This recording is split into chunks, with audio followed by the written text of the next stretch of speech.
इमरान खान साहब के साथ जिसमें लोगों का प्यार आपको नजर आ रहा है और आम जलसों के लिए तो कहना पड़ता है कि हम खुद ब खुद जाने को तैयार हैं और बेशुमार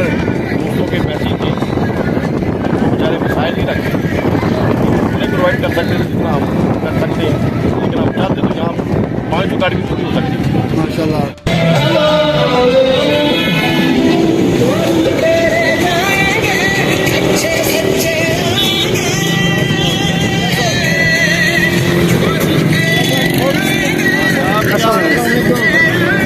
माशाल्लाह 23 तक से आपका दूसरा काम बड़े पे आ चुका है।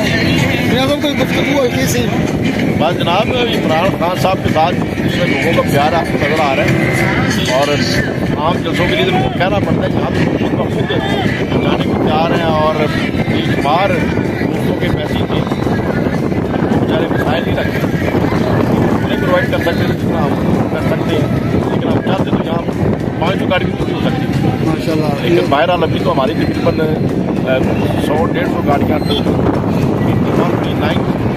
और तकरीबन 150 गाड़ियाँ हमारी वहाँ के शामिल हो गई। इस हिसाब से कोई NA-130 से हमारी कोई